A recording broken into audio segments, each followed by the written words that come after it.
Welcome to the Land of Bet Sports Betting Show. Saturday in the NBA here, going to be a minefield. We've got 8 games, which means we've got 16 teams, and 10 of those 16 teams are on back-to-backs here. So not much to do on the injury report right now. Still waiting on a bunch of questionable tags. If you guys have already been ruled out, we can at least look at that stuff here with some matchup data and the insights that you need using landyourbets.com. Going to be looking at the projections on the website. Also going to be using PropsMadness as always. So if that sounds good, give this video a like. Let's get right into it. Like I said, going to be using the model up here on landyourbets.com. This is where you can see the Swishland model, giving you the minutes projections, points, rebounds, assists, threes, all the stuff you need here as you're looking to place your bets. That's available on the projections package there. And then we're also using PropsMadness as always as well. This is a great research tool for matchup data and all the closing lines from the past and wonderful filters here, advanced filters that allow you to look at the past team that they played and sort of filter the things to see how they might do in the game coming up as well.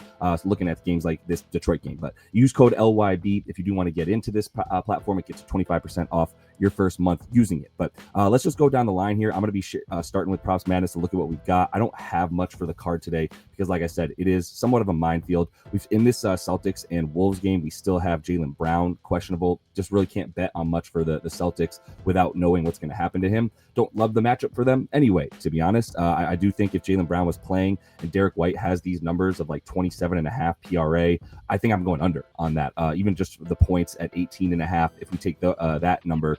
If this is a number that's indicative of what's going to happen, even if Jaylen Brown plays, then I'm going under on Derek White in this one. If Jaylen Brown doesn't play and a few more shots are available for Derek White, that's not something that I necessarily want to bet on. And this team does give up more to the pick and roll ball handler, so they're actually better off ball. They won't leave their guys one-on-one on guys like Derek White or say Jaylen Brown if they come out. So points probably a little bit better than assists because they're not going to sag. They're not going to help off, right? They're going to stay on the spot up shooters and not give up a ton of assists to guys like Derek White. I do think maybe Peyton Pritchard under on the points since he's been scoring so much off the spot up as well. But this is all contingent on Jaylen Brown being in. If Jaylen Brown's in, I like the unders that I just mentioned. If Jaylen Brown's not in, then those numbers are probably fair for those guys, and there's not much that I can bet there. But the one thing I was looking at in the next game here as we go down to the Raptors and the Hornets, and by the way, let me get to the projections real quick. Let me just take a quick look. I'm going to go to the teams and filter this to Boston because we still have Jaylen Brown listed as in because he hasn't been officially ruled out. And so he's going to get a ton of minutes. So is Peyton Pritchard and Derek White. The starters are going to be playing in the mid-30s if this game is close. And so you can see these stuff here. Actually, even if, again, this is with Jaylen Brown in. All this stuff is good for unders, right? Derek White's at 18.5 points. If Jaylen Brown plays, we like this at about closer to 16 points for him. So this all adds up to the stuff I'm saying. If Jaylen Brown is in, I do think that's going to be the look there. Let's move down. I don't really like betting on the Timberwolves very much. There's not many guys there that I go back to. But the problem here with the Hornets is that there's just so many guys now with Brandon Miller in, and I think he's still questionable. LaMelo also questionable. So there's not much you can do with this game either, especially if you're trying to bet on the Hornets. I do think that Kalkbrenner is the guy that we can start to look at as probably getting 30 minutes now. 28 should be about the expectation at least. He's played in these last 2 games. One was a blowout of 28 points. One was a win by 7 against the Bulls here yesterday. And he played 28 and 30 minutes. And I just think he's good if he's available and he's there's nothing wrong with him physically. He's not away from the team for personal reasons like has been the case this season. Then he's going to start to get those high 20s to low 30s minutes. And that's going to mean that he's getting a lot more of the pie that he was splitting with Moussa Diabate, right? And Diabate in the last couple has only played 18 and 15 minutes because Kalkbrenner is the guy that they want to be the center moving forward. So I think you can, if you want the best bets for him, I think points and rebounds probably a good look here against the Raptors. I do think he'll be able to get his against this team. Not bad defensively by any means. I mean, they're 4th in defensive rating, but against the centers that are stretch centers, I do think you're gonna be able to see his sort of archetype be able to score against this team. Get some rebounds as well, which are low at 6.5 if we like him at the minute range that I'm talking about here. But that's all I really have for that game right there. Let's keep rolling down to the, I really want to bet on the Bulls and the Pacers, but I don't really trust Vooch right now. And that would be my best bet here is just centers against the Pacers. You know, I've been going to this. Alex Sarr almost worked out for the 2010, still got the PR. Got the points at 24. This is the Wizards game that happened yesterday versus this Pacers team, and we saw We saw this team do like I said, the bigs against the Pacers do really well. Even though the Pacers won by 33, Alex Sarr still got his. So that would lead you to go Vooch is the guy in this one against centers versus the Pacers.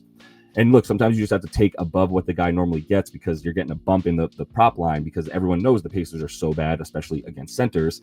So Vooch at 17.5 or 10.5 boards, not something I really want to play, man. He just has not been doing that this season. And even though he's the guy I would target in this game, I can't target him. I just can't do it with Vooch right now. So I'm out on him. I'm going to get to the Pistons and the Heat here. Go ahead and give that video a like if you're getting anything out of this stuff. Let's look at what the projections have, because the key here as we get to this Pistons and Heat game, and I'll show you the projections, is just there's heroes back. Norm's going to play in this game. Andrew Wiggins is going to play in this game. Jovic is going to play in this game. Everybody's playing in this game for Miami. So this rotation just got really, really tight. I also don't know how Hero is going to impact this super fast pace they've been playing with. I have to see if he's going to come in and actually slow things down, because he becomes a bit of a black hole at time.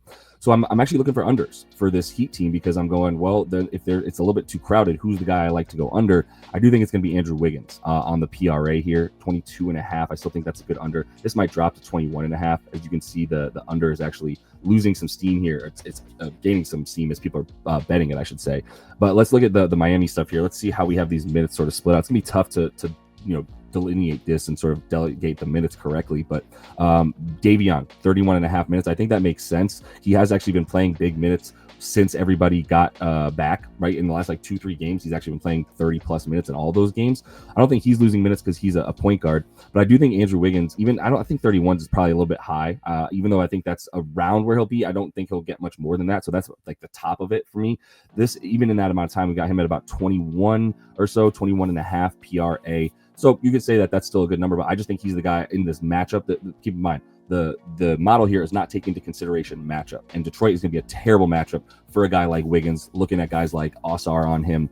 Tobias Harris is going to be out there, good enough defender for Andrew Wiggins. Just guys that are capable of guarding Wiggs in the starting lineup. And he's a guy like Hawkins is going to come in and play with backups. So he's actually a guy that I don't think is going to be seeing too big of a dip, mostly because his usage is going to stay high with the backups. Wiggins is out there with Bam, Khalil Ware, most importantly, Tyler Hero and Norm Powell. There's just not enough shots for Andrew Wiggins. So I think he's the guy that you focus on going under on in this game. Moving down to the Bucks and Nets for a minute, because I think it's actually time to go under on our boy Ryan Rollins, who has been so good for us. But if Giannis isn't playing, and he's a game time decision, so again, can't do anything with this right now. If Ryan Rollins climbs up to 29, 30.5 PRA, I actually think we go under on the points if he gets to 19 or 20 points. And that would be without Giannis. Again, got to wait to see what happens with Giannis right now. But if Giannis is out and this does jump up, I like the under a lot, because what we're going to see here is you think Giannis is out, Rollins gets more points, and that's absolutely the case, right? If you take Giannis out this season, Rollins definitely jumps up in points. He's up at 24.8. So this definitely going to jump up to 20.5 points as his prop. But the Nets here are a terrible matchup for guys who are the primary ball handler. They're just going to force the ball out of his hands before he can even get into position to set up other guys. So the points and the assists both going to be good unders, I think, if he gets up to 20.5 points and about 6.5, 7.5 assists because Giannis is not around. His stuff's going to be inflated, despite the matchup, I think, being better at pushing this down than people realize, because the Nets, as bad as they are overall, they are good at limiting the primary ball handler, and that will immediately become Ryan Rollins, which is a reason I don't like him. If Giannis plays, I can't go under on Ryan Rollins, because he's going to be that first outlet pass for Giannis if he does get double or triple teamed up at the 3-point line, and that's going to leave Ryan Rollins with an imbalanced defense in front of him and the ability to sort of get what he wants between scoring and passing. Closing it out, looking at the Nuggets and the Suns here. Still haven't gotten a bet down in this game. The two guys I actually like to do well. I think Gillespie's still getting a bit of a bump here. We should be getting a bit more of a bump in terms of his prop lines. This should probably be at least 15.5, maybe even 16.5. You look at him without Jalen Green and without Grayson Allen. Allen's still doubtful for this one. Jalen Green, we know, still out for a bit. And his minutes go up to 31.5. His 3-point attempts also go way up as well. We can see go from 6.5 to 7.5. So he gets one more. That is way up. If you talk about one more attempt, one more opportunity for this guy to get 3, right? And his number at 2.5 threes feels pretty good against the Nuggets, who are worst against spot ups. 20th in terms of how they defend plays. They're going to be a lot better guarding guys that are on ball a little bit more so than off ball, especially the spot up is where they give up a good amount here. And I do think the 3-point attempts up at 7.5, for him to make 3 against a team that does give up a decent amount of spot up. If you just want the points, I think that's fine too. The threes don't scare me. They're still a beatable number at minus 120. And it's kind of a similar idea on the other side with Cam Johnson. Actually, we're getting news now. Someone's probably just got ruled out for the for the Nuggets as I'm recording this. So we'll see what that happens. But Cam was going to be somebody that before we got this, whatever news just came out as I'm recording, that Cam Johnson was actually being a pretty good over if we could keep this at like the threes, especially. 1.5 is a great number, but at 2.5 for like plus 150 or better is also going to be something that we could hit for Cam Johnson. Again, maybe this is all moot because I have to go check now what happened in terms of the news that's making this stuff all change from what it was. But I'll be taking a look at that here with Cam Johnson in just a little bit. That's really all I have for you guys in this one. I wish I had a bit more, but there's just so much going on right now that we don't know about. So I got to wait and see for a little bit of this. I'm going to try to get those bets down for everyone in the VIP on landerbets.com as soon as I can. And a quick reminder that if you do want to jump into the VIP and get a free month, I am going to give you guys the opportunity to do that using Novig here. If you want to just sign up for Novig, the link is in the description of the video. It's an awesome sportsbook exchange. So you're actually betting against other bettors, not the sports books. You can see the lines that people are setting if you want to bet against them. You can set your own lines and have people come bet against that as well. If you do sign up for Novig using code LYB, you'll get all the bonus bets here that are listed. You'll also get access to the landerbets.com website here. Get the projections, get the bets I'm putting down. If you do that, do sign up for Novig. Just email us. support@landerbets.com is the email address. support@landerbets.com. Let us know, hey, signed up for Novig using your code. Would love to check out the website. So hope to see you guys in there. And until I do, happy betting.